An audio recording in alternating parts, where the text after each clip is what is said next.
গতকাল আমার বিয়ে হয়েছে। বাসর রাত শেষ করে গোসল করে এসে আয়নার সামনে চুল শুকাচ্ছিলাম। আমার স্বামী পেছন থেকে এসে জড়িয়ে ধরে বলল, আমাকে বিয়ে করে তুমি খুশি তো? আমি তার দিকে ফিরে চুলগুলো এলোমেলো করে দিয়ে বললাম, খুব খুশি, আপনি সত্যিই ভালো মানুষ। বারে কাল মাত্র বিয়ে করে এসেছো, এরই মধ্যে বুঝে গেলে আমি ভালো মানুষ, খারাপও হতে পারি। আমি মুচকি হেসে বললাম, বিয়ের আগে আপনার সাথে যতবার কথা বলেছি কখনোই ভালো বলা হয়নি। আপনার চাহনি, কথাবার্তা আর পাঁচটা পুরুষের মতো। কাল রাতে বাসর রাতেও আপনি যেভাবে আমাকে ভালোবাসার মাখা হাতে ছুঁয়েছেন, বারবার খেয়াল রেখেছেন আমার যেন কোনো কষ্ট না হয়। তখন আমার বিশ্বাসটা আরো জোরালো হলো। সাইদ বলল, সব তো বুঝলাম, কিন্তু আমার সুন্দরী বউ যদি আমাকে আপনি আপনি করে বলে তাহলে আমি আদর কিভাবে করব?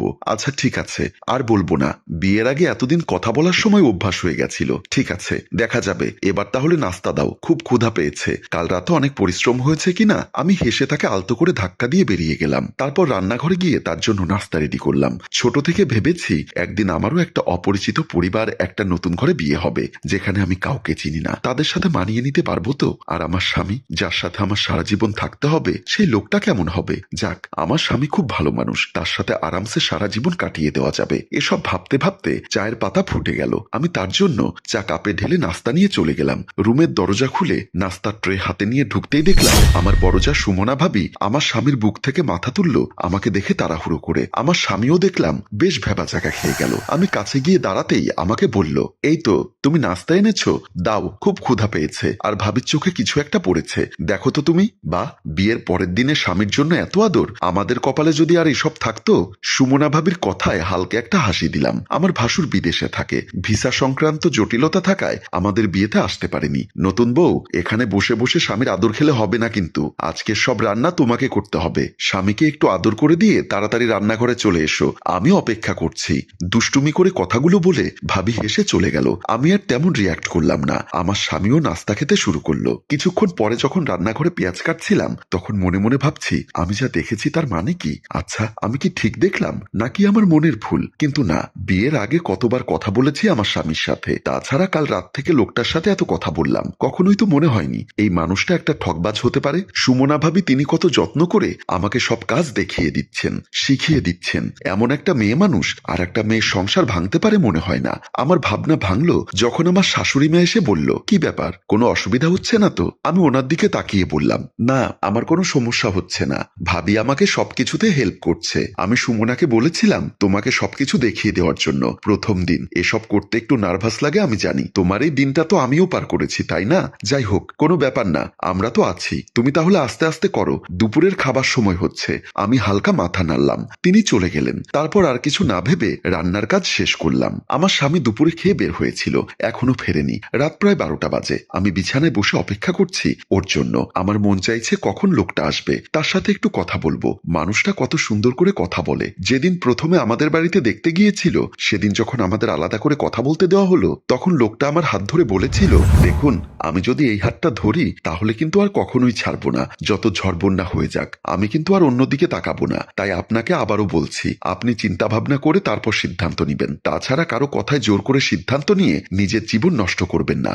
আমাকে যদি সত্যি আপনার পছন্দ হয়, আপনার যোগ্য মনে হয়, তাহলে বিয়ের জন্য মত দিবেন। আমি এতক্ষণ বেশ লজ্জা পেয়েছি। এখন হাতটা সরিয়ে নিয়ে বললাম, আপনার আমাকে পছন্দ হয়েছে? হ্যাঁ, বলতে পারেন ভালোবেসে ফেলেছি হয়তো। যেদিন প্রথম আপনার ছবি দেখেছিলাম, সেদিনই অনুভব করলাম আমার এতদিনের মনের ভেতরে আঁকা একজন স্ত্রীর ছবিটাই যেন দেখলাম। হুবহু সবকিছু মিলে যাচ্ছে। তাছাড়া আপনার কথাবার্তা, আচার ব্যবহার আর সৌন্দর্য যে কোনো পুরুষকে মুগ্ধ করার মতোই। আমি অন্যদিকে তাকিয়ে মুচকি হেসে বললাম, খুব গুছিয়ে কথা বলতে পারেন দেখছি। প্রেম করেননি কখনো? লোকটা মাথা নেড়ে বলল, আমার মতো কাজ পাগলা লোকের সাথে কে প্রেম করবে বলুন? হ্যাঁ, যদি আপনাকে বাসায় বউ করে নিয়ে যেতে পারি, তাহলে আপনার প্রেমে সারা দিন ডুবে কাজে মন আর বসবে কিনা সেটা আর জানি না। আমরা দুজনেই হেসে ফেলেছিলাম। আজও আমার ঠোঁটের কোণে কথাটা চিন্তা করে হাসি ফুটে উঠল। হঠাৎ কলিং বেলের শব্দ হলো। আমি বিছানা থেকে নেমে দরজা খুলতে গেলাম। আমি দরজা খুলতে যাব তার আগেই ভাবি দরজা খুলেছে। আমি এখন আমার রুমের সামনে, তারা এখনো আমাকে দেখেনি। আর আমার চোখের সামনেই তারা একে অপরকে জড়িয়ে ধরলো। সুমনা ভাবি আমার স্বামীর গলা জড়িয়ে ধরে বলল,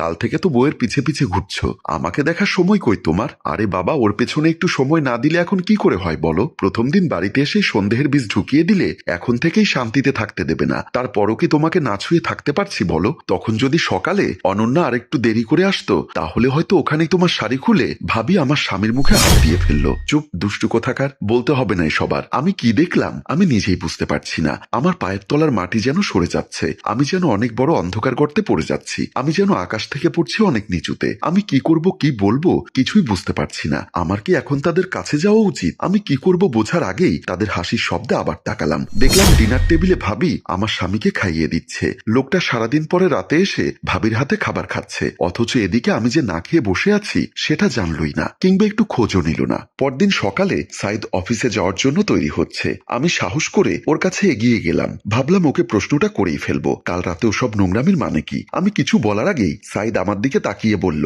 দুপুরে ঠিকমতো খেয়ে নিও, আর আমার আসতে একটু লেট হতে পারে, আমি বিকালে ভাবিকে নিয়ে মার্কেটে যাচ্ছি। সে কথাটা বলে বেরিয়ে যেতে চাইলে পেছন থেকে আমি বললাম, আমাকে এভাবে ঠকালেন কেন? কি দোষ ছিল আমার? কি ব্যাপার, তোমার চোখে জল কেন দেখা যাচ্ছে? আর তুমি হঠাৎ আমাকে আপনি করে বলছো যে? আর কি ঠকানোর কথা বলছো? আমি কিছু বুঝতে পারলাম না। আমি হেসে বললাম, বেশ অভিনয় করতে পারেন, কালকে সকালে আপনাকে ভাবির সাথে কেমন ভাবে যেন দেখলাম। তারপর কাল রাতে আমি আর কিছু বলার আগেই তার মোবাইলে কল আসলো, রিসিভ করে ঘর থেকে বের হয়ে গেল। আমি তার পেছনে গেলাম, দেখলাম লোকটা দরজা খুলে চলে গেল, আমার দিকে আর তাকালো না। দরজাটা বন্ধ করে আমি পেছনের দিকে ফিরতে এই সুমনা ভাবে আমার দিকে তাকিয়ে হাসছে। আমার চোখের জলের একটা ফোঁটা আঙ্গুলে তুলে বলল, সবে তো শুরু, তার মানে তুমি সন্দেহ করে ফেলেছো?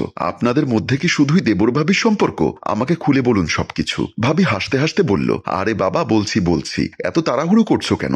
দেখো, তোমার ভাসুর বিদেশে থাকে, আমার থেকে অনেক দূরে, অ্যান্ড ইউ নো দেহের একটা চাহিদা থাকে, সেটা ভাত মাছ ডাল দিয়ে মেটানো যায় না। তাই আমার দেবর আমাকে একটু সাহায্য করে, ব্যাস এতটুকুই, এর বাইরে কিছু না। তুমি আবার মনে করো না আমাদের মধ্যে কোনো প্রেমের সম্পর্ক আছে। আমি প্রচন্ড ঘৃণা নিয়ে বললাম, এই এত বড় কথাটা কত সহজেই আপনি বলে ফেললেন আমাকে। ভাবি হাসতে হাসতে বলল, চিল, এত সিরিয়াস হওয়ার কিছু নেই। সন্ধ্যাবেলায় মন খারাপ করে বসে আছি বিছানায়, এমন একটা মানুষের সাথে সংসার করা আমার পক্ষে সম্ভব না। বিয়ের পর তিনি যেখানে আমার স্বামী আমার উপস্থিতির কথা তোয়াক্কা না করে এমন জঘন্য কাজ করতে পারে তার ভাবির সাথে, সেখানে সারা জীবন আমাকে ঠকাবে না সেই বিশ্বাস আমি তাকে করতে পারছি না। এমন সময় হঠাৎ বাহির থেকে আমার নাম ধরে কেউ ডাকছে, হয়তো আমার স্বামীর কণ্ঠ।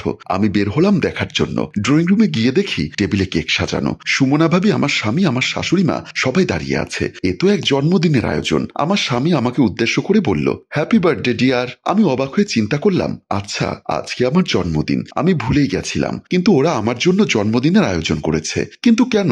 সুমনা ভাবি এসে আমাকে হাত ধরে নিয়ে গেল, তারপর বলল, তোমার সাথে তখন এভাবে কথা বলেছি, সেটার জন্য সরি ভাই, তুমি প্লিজ খারাপ কিছু মনে করো না। আমি তোমার সাথে একটু মজা করেছিলাম, আসলে আমাদের পরিবারটা একটু এমনই, আমরা অনেক বড় বড় সিরিয়াস বিষয় নিয়ে মজা করে ফেলি। এই মাথার দিব্যি করে বলছি, এই ছেলেটা আমার ভাইয়ের মতো। আমার স্বামী বলল, সরি, তোমার সাথে একটু বেশি মজা করে ফেললাম। আমি আজকে সকালে তোমার চোখের জল দেখেই পরে ভাবিকে ফোন করে বললাম মজাটা যেন এখানেই শেষ করে দেওয়া হয়। তোদেরকে আমি আগেই নিষেধ করেছি, এসব আজে বাজে ব্যাপার স্যাপার শুরু করিস না। মেয়েটা শুধু শুধু কষ্ট পেল। তারপর তিনি বললেন, মা, তোমার জন্মদিনের জন্য আয়োজন করেছি, এসো কেক কাটবে। তারপর সুমনা ভাবি, আমার স্বামী আর আমার শাশুড়ি মা হাততালি দিয়ে আমাকে বার্থডে উইশ করতে লাগলেন। আমাকে কেক কাটতে বলছেন সবাই, কিন্তু আমার মনের মধ্যে এখনো প্রশ্ন ঘুরপাক খাচ্ছে, আসলেই কি ওরা আমার সাথে মজা করেছে?